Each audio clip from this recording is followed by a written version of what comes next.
Good afternoon students.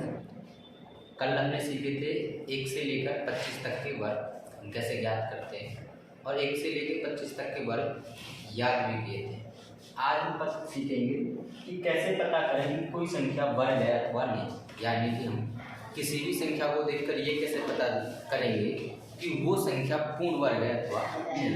मतलब मैं किस तरीके से बताऊंगा कि कोई भी संख्या पूर्ण वर्ग, अर्थात इंग्लिश में कहते हैं पूर्ण वर्ग को परफेक्ट नंबर, परफेक्ट स्क्वायर, कोई भी नंबर परफेक्ट स्क्वायर यानी कि पूर्ण वर्ग है अथवा नहीं। देखिए, जैसे हमने देखा था कि 1 का जो स्क्वायर होता है वो होता है 1। एक देखा था हमने कि 9 का जो स्क्वायर होता है वो होता है 81।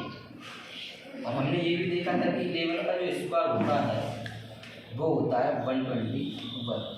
इस तरीके से हमने 1 से लेकर 25 तक के स्क्वायर अर्थात वर्ग याद किए थे। इसी तरीके से हम अगर इन चीज़ों में देखेंगे 1, 9,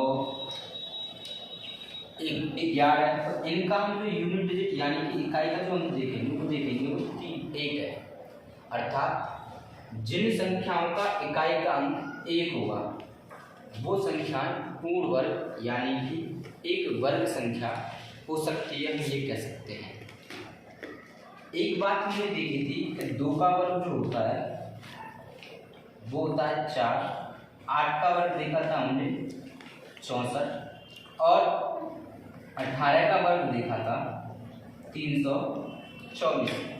और इन तीनों में अगर मैं कॉमन चीज़ देखूंगा तो इनमें 4 कॉमन है। अर्थात मैं ये भी कह सकता हूँ कि जिन संख्याओं का यूनिट डिजिट यानी कि इकाई का अंक 4 होगा वो भी पूर्ण वर्ग संख्याएं होंगी। उसके बाद में हमने देखा था 3 का स्क्वायर 9, 7 का स्क्वायर 49, 13 का स्क्वायर 169 और 17 का स्क्वायर 289 यानी कि 289।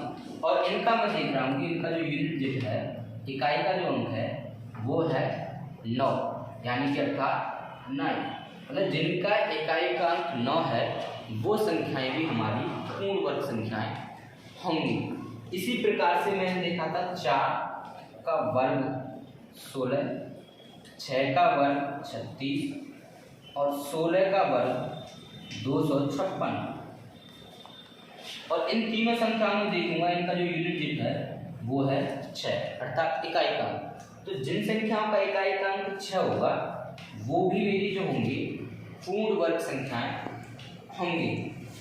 इसके बाद में हमने देखा था कि 5 का जो वर्ग है वो होता है 25 और 15 का वर्ग होता है 225, 225। 25 का जो वर्ग होता है वो होता है 625।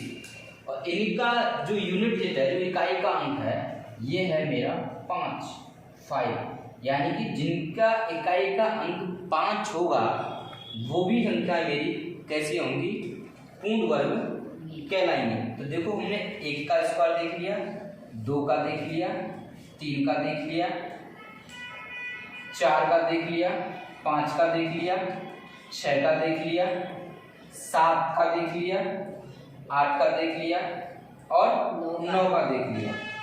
यानी कि मैंने 1 से लेकर 9 तक के स्क्वायर रूट देख लिए। एक रह गई हमारी 0 यानी कि जिनका यूनिट डिजिट 0 होगा, 0 होगा, वो वाली संख्या है। जैसे कि 10, अगर मैं 10 का स्क्वायर देखूंगा तो 10 का स्क्वायर है 100। और अगर इसी तरीके से मैं 20 का स्क्वायर देखूंगा तो 20 का स्क्वायर है 400। मतलब जिन संख्याओं के पीछे यूनिट डिजिट 2 के पेयर में मिलेंगे यानी कि डबल मिलेंगी, दी हुई जीरो से डबल मिलेंगी, डबल जीरो यानी कि जोड़े में पेयर में जीरो मिलेंगी, तो मैं उन्हें भी कह सकता हूँ कि मेरी वे संख्याएं वर्ग, पूर्ण वर्ग संख्याएं हो सकती हैं। अर्थात इन सारी प्रोसेस से एक निष्कर्ष निकल के आता है कि जिन संख्याओं का इकाई का अंक, जिन संख्याओं का इकाई का अंक कितना होना चाहिए, 1 होगा, 4 होगा, 5 होगा, 6 होगा, 9 होगा या फिर 0 पेयर में। 0 कैसी होनी चाहिए, जोड़े में। जोड़े में शून्य, शून्य हमेशा डबल मिलेंगी होंगी, तो मैं ये कह सकता हूँ कि वो संख्याएं पूर्ण वर्ग संख्याएं हो सकती है। और अगर इनके अलावा कोई भी इकाई का अंक आएगा, किसी भी संख्या में इकाई का अंक आएगा, तो वो संख्याएं पूर्ण वर्ग यानी कि परफेक्ट स्क्वायर नहीं होगी। कौन कौन से नंबर नहीं आने चाहिए पूर्ण वर्ग में? मैंने देखा यहाँ पर 2 किसी भी संख्या के वर्ग में 2 नहीं आया। उसके बाद में हमने देखा 3 भी किसी भी संख्या के वर्ग में नहीं आया। हमने देखा 7 भी किसी भी वर्ग की संख्या में नहीं आया। हमने देखा 8 भी किसी भी संख्या के वर्ग में नहीं आया। अर्थात जिन संख्याओं का इकाई का अंक हमें 2, 3, 7, 8 या 1 0, केवल 1 0 यानी कि जो शून्य होगी, नंबर ऑफ जो शून्य होंगे, शून्यों की संख्या जो होगी, शून्यों की संख्या कैसी होगी? विषम होगी। तो वो भी संख्या मेरी पूर्ण वर्ग नहीं होंगी, यानी कि उनको तुम देखते ही बता देंगे कि ये संख्या पूर्ण वर्ग नहीं है। जैसे हम कुछ एग्जाम्पल लेते हैं पूर्ण वर्ग के। जैसे मैंने लिखा 153, क्या ये संख्या किसी भी संख्या की पूर्ण वर्ग है? तो हमें पूरा स्क्वायर निकालने की, वर्ग निकालने की कोई आवश्यकता नहीं है। सबसे पहले हमें देखना है कि दी हुई संख्या का यूनिट अंक यानी इकाई का अंक, जो लास्ट वाला इकाई का अंक है, यूनिट जो अंक है उसको देखेंगे हम इकाई अंक। इकाई अंक क्या है? 3 है, और जिनका इकाई अंक 3 होता है वो संख्या पूर्ण वर्ग नहीं होती। तो मैं कह सकता हूं कि ये संख्या पूर्ण वर्ग नहीं है। मैंने देखा 167, क्या किसी संख्या का पूर्ण वर्ग होती है? नहीं। क्यों?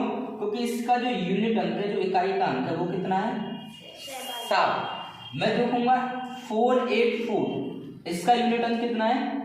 4 है, और 4 पूर्ण वर्ग होती है, यानी कि ये संख्या किसी संख्या का भी पूर्ण वर्ग होगी, यानी कि किसी ना किसी संख्या का पूर्ण वर्ग हो सकती है। जरूर नहीं है कि ये पूर्ण वर्ग होगी, लेकिन हाँ इसकी संभावना इतनी जरूर है कि ये संख्या पूर्ण वर्ग होगी। जैसे कि हमें पता है कि 484 22 का स्क्वायर होता है, 22 का वर्ग होता है। मैं देखूंगा 189, क्या किसी का स्क्वायर होती है? 9 इसका हो सकती है, लेकिन ये किसी भी संख्या का पूर्ण वर्ग नहीं है। हम इसे चेक कर सकते हैं, लेकिन अगर इसी की जगह मुझे 198 मिल जाता तो मैं इसके यूनिट डिजिट को ही देख के मना कर सकता था कि ये किसी भी संख्या का पूर्ण वर्ग नहीं है। और जैसे कोई भी बड़ी से बड़ी संख्या आ जाए, जैसे सपोज दैट मैंने ले लिया 1017, तो इसका जो यूनिट डिजिट है वो 7 है, और जिसका यूनिट डिजिट 7 होता है, जिस संख्या का इकाई का अंक 7 होता है, वह संख्या पूर्ण वर्ग नहीं होती, यानी कि ये संख्या पूर्ण वर्ग नहीं है, पूर्ण वर्ग नहीं है। यानी कि अगर किसी भी संख्या का इकाई का अंक 2, 3, 7, 8 या शून्यों की जो संख्या होगी वो विषम होगी। विषम का तात्पर्य कैसे? जैसे कि मैंने लिखा 1000, 1000 में जीरो की जो टोटल संख्या है, कुल जीरो जो है, कुल शून्य जो है वो है 3, कुल शून्य है 3, और 3 एक विषम संख्या है, यानी कि ओड नंबर है, तो ये पूर्ण वर्ग नहीं होगी।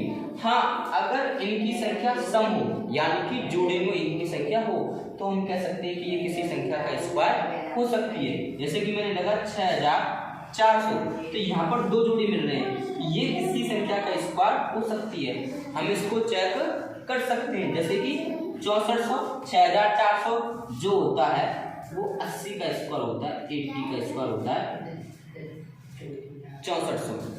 तो आई होप, मैं उम्मीद करता हूँ कि आपको ये कंसेप्ट समझ में आया होगा कि किसी भी संख्या का इकाई का हम देख के कैसे पता कर सकते हैं कि वह संख्या पूर्ण वर्ग है अथवा नहीं। फिर से सुनो, अगर किसी भी संख्या का इकाई का यूनिट डिजिट 1, 4, 5, 7, 1, 4, 5, 6, 9 और जोड़े में 0 है, तो वो ये हो सकती है कि वो संख्या पूर्ण वर्ग हो सकती है। कोई जरूरी नहीं है पूर्ण वर्ग है, लेकिन वो संख्या पूर्ण वर्ग हो सकती है, इसकी पॉसिबिलिटी है, पूर्ण वर्ग हो सकती है।